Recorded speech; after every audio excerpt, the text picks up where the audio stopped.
Assalamualaikum warahmatullahi wabarakatuh. Perkenalkan, saya Emilia Putri, NPM C0C02371. Saya dari kelas 2B di 3 akuntansi. Baiklah, di sini saya akan menjelaskan materi bab 9 tentang aset tetap, sumber daya alam, dan aset tak berwujud. Jadi yang pertama itu aset tetap. Nah, PSAK yang mengatur tentang aset tetap adalah PSAK nomor 16. Kemudian, aset tetap merupakan komponen dari aset tidak lancar atau juga dapat disimpulkan sebagai aset berwujud, yaitu mempunyai bentuk fisik dan disajikan dalam laporan posisi keuangan. Dan juga terdapat 3 wujud dalam aset tetap. Yang pertama itu dimiliki untuk digunakan dalam produksi atau penyediaan barang atau jasa, untuk direntalkan kepada pihak lain, atau untuk tujuan administratif. Nah, yang kedua itu tidak diniatkan untuk dijual kembali. Yang ketiga itu diharapkan untuk digunakan selama lebih dari 1 tahun. Bagian dari aset tidak lancar yaitu aset tetap, investasi jangka panjang, aset tak berwujud, aset berupa sumber daya alam, properti investasi, dan aset lainnya. Kemudian, aset tetap itu memang tidak diniatkan untuk dijual, tapi bukan berarti tidak boleh dijual. Jadi perusahaan boleh saja menjual aset tetap, tapi materi ini akan dipelajari di akuntansi penghapusan aset tetap. Kemudian diharapkan untuk digunakan lebih dari 1 tahun. Memberikan manfaat itu kalau digunakan. Kalau tidak digunakan maka dikatakan tidak memberikan manfaat. Aset tetap termasuk ke dalam aset tidak lancar karena akan memberikan manfaat jika digunakan untuk lebih dari 1 periode atau 1 tahun. Kemudian yang B itu ada akuntansi aset tetap. Akuntansi aset tetap dibagi menjadi 3 bagian, yaitu akuntansi pada saat perolehan aset tetap, akuntansi ketika aset tetap itu dimanfaatkan, kemudian akuntansi ketika aset tetap itu dihapuskan. Selanjutnya, akuntansi pada saat perolehan aset tetap, itu aset tetap dapat diperoleh dengan berbagai cara, yaitu melalui pembelian, dibangun sendiri, hibah, dan melalui pertukaran. Kemudian biaya perolehan aset tetap itu harus diakui sebagai aset jika dan hanya jika yang pertama besar kemungkinan manfaat ekonomis di masa depan berkenan dengan aset tersebut akan mengalir ke entitas, dan selanjutnya jika biaya perolehan aset tetap diukur secara andal.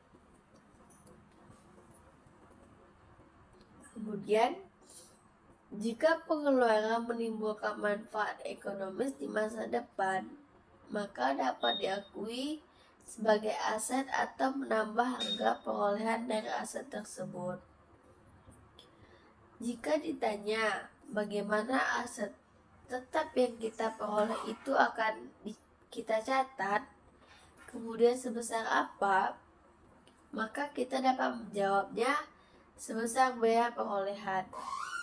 Nah, biaya perolehan dari suatu aset tetap adalah semua biaya yang dikeluarkan oleh perusahaan untuk memperoleh aset tetap sampai aset tetap tersebut siap untuk dimanfaatkan.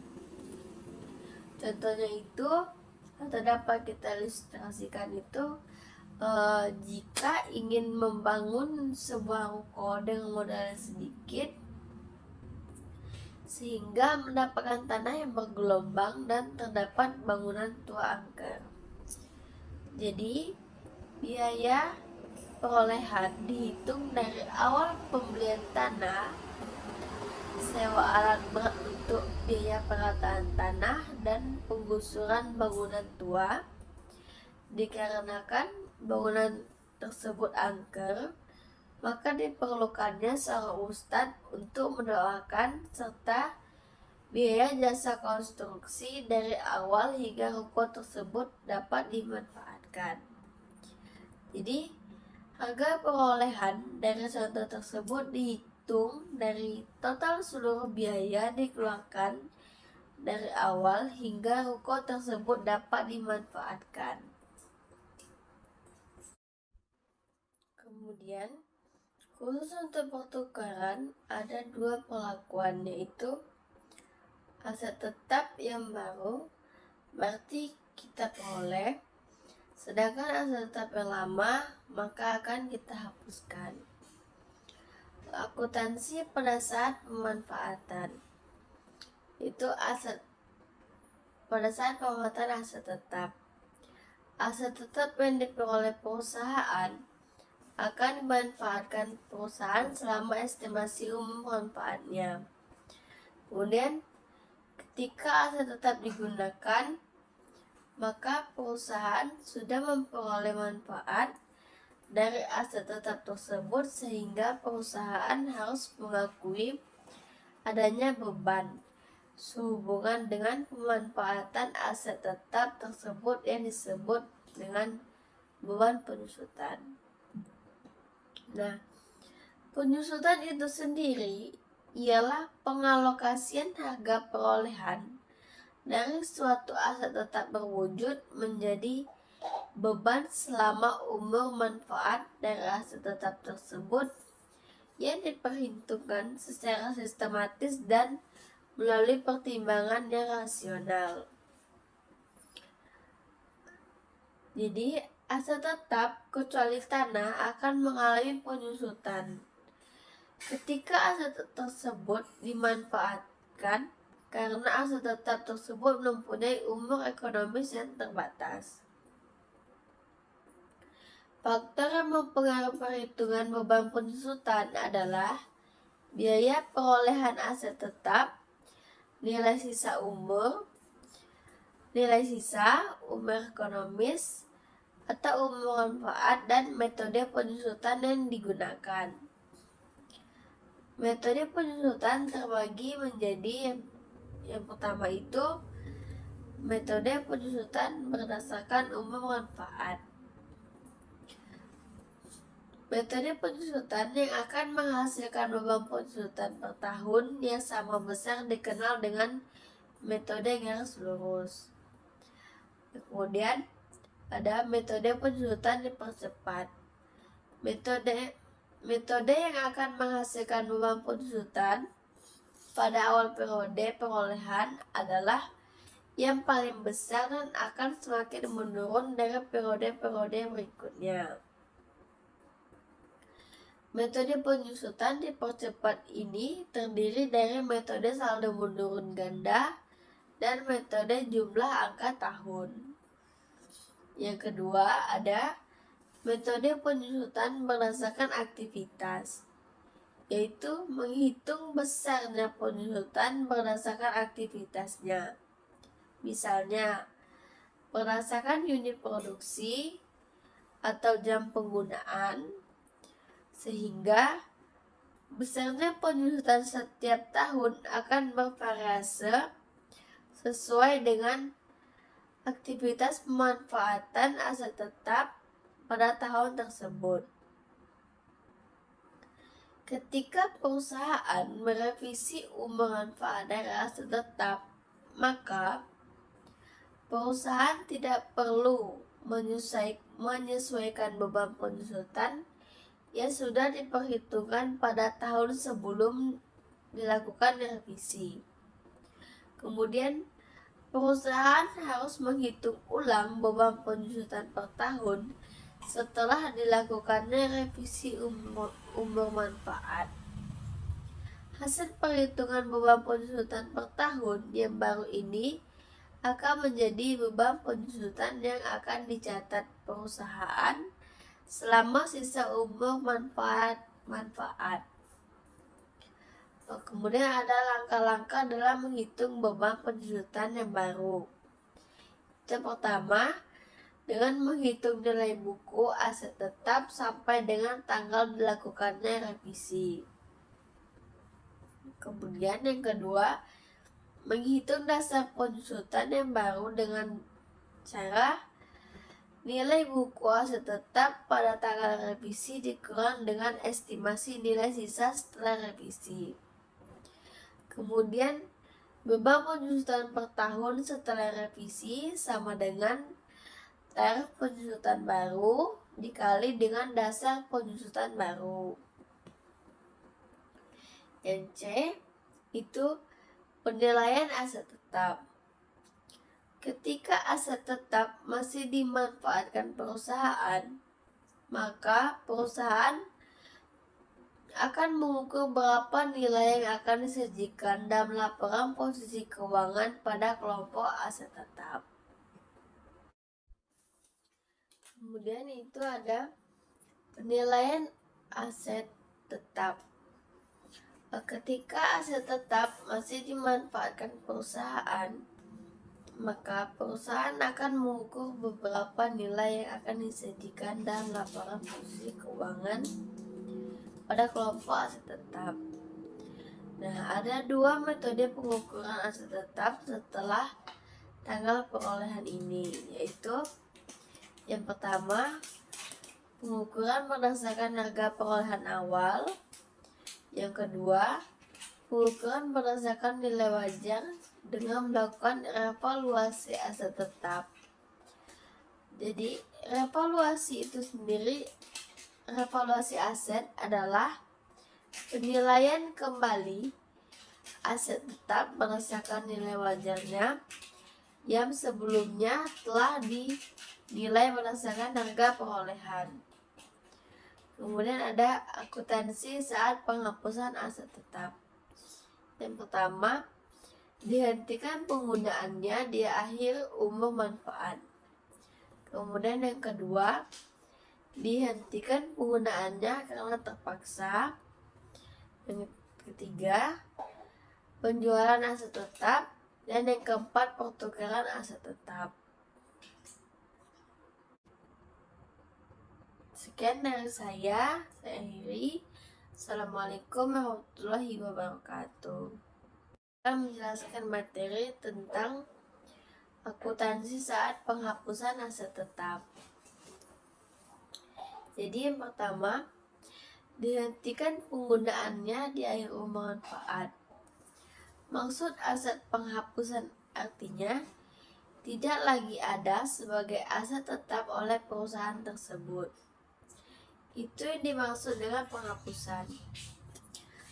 Ketika penghapusan menghentikan suatu aset tetap karena sudah habis umur manfaatnya, maka pertama, perusahaan akan menghapus aset tetap tersebut dengan mencatat aset tetap tersebut pada posisi kredit sebesar harga perolehannya, dan akhir menghapus akumulasi penjusutan aset tetap tersebut dengan menjadikan pada posisi debit.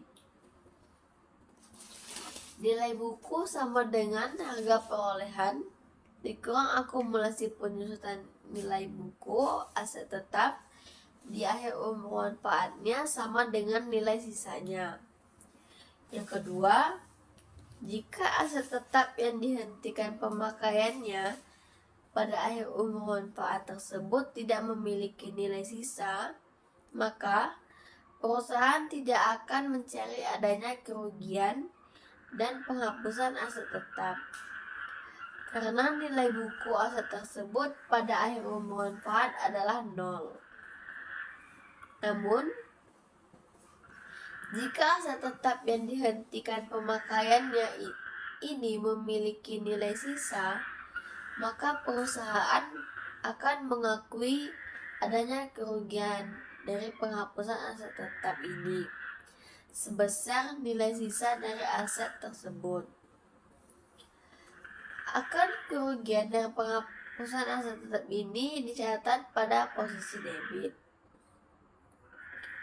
Kedua, dihentikan penggunaannya karena terpaksa. Aset tetap dihentikan pemakaiannya sebelum akhir umur manfaatnya.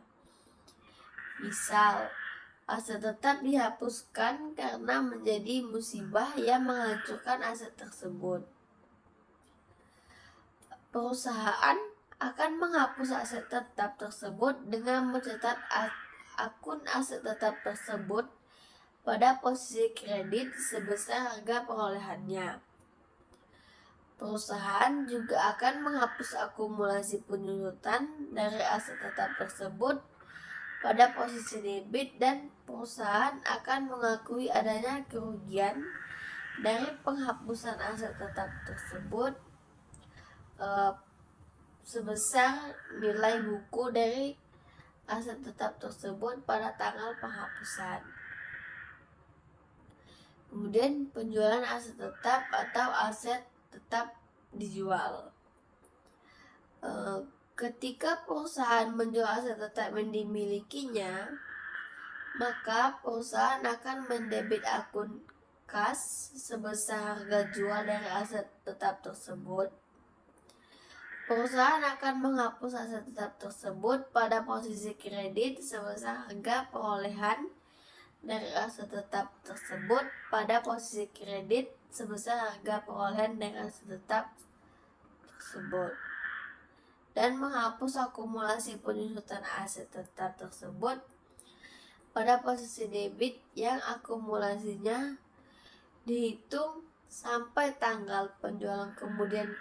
Kemudian perusahaan akan menentukan apakah dalam penjualan aset tetap ini perusahaan mengakui adanya keuntungan atau kerugian dengan membandingkan harga jual aset tetap tersebut dibandingkan dengan nilai buku aset tetap tersebut pada tanggal penjualan. Jika harga jual melebihi nilai buku, maka perusahaan mengakui keuntungan dari penjualan aset tetap. Sedangkan jika harga jual lebih kecil dari nilai buku, maka perusahaan mengakui kerugian dari penjualan aset tetap. Yang keempat itu ada pertukaran aset tetap. Aset tetap dihapuskan karena ditukarkan. Jadi pada pertukaran aset tetap, maka ada dua perlakuan. Aset tetap lama dianggap sebagai aset tetap yang dihapuskan, sedangkan aset tetap yang baru itu diberlakukan sebagai aset tetap yang diperoleh. Hampir semua pertukaran aset tetap memenuhi substansi komersial. Maksudnya pertukaran aset tetap tersebut akan meningkatkan arus kas masuk dalam perusahaan. Ketika perusahaan menukarkan aset tetap yang dimilikinya, maka pertama, yang A, perusahaan akan mencatat aset tetap baru pada posisi debit yang dihitung harga perolehannya, yaitu nilai wajar aset tetap lama yang saat pertukaran ditambah kas yang harus ditambahkan. Ini adalah harga perolehan aset tetap baru. Kemudian yang B, perusahaan akan menghapus akun akumulasi penyusutan aset tetap pada posisi debit sebesar akumulasi penyusutan sampai dengan tanggal pertukaran. Dan C, Perusahaan akan menghapus aset tetap lama dengan mencatat pada posisi kredit sebesar harga perolehannya. Dan D. Perusahaan akan menentukan apakah dalam bentuk pertukaran adanya keuntungan atau kerugian dengan membandingkan nilai wajar aset tetap lama saat pertukaran dibandingkan aset tetap pada saat pertukaran. Sekian dari saya akhiri. Assalamualaikum warahmatullahi wabarakatuh.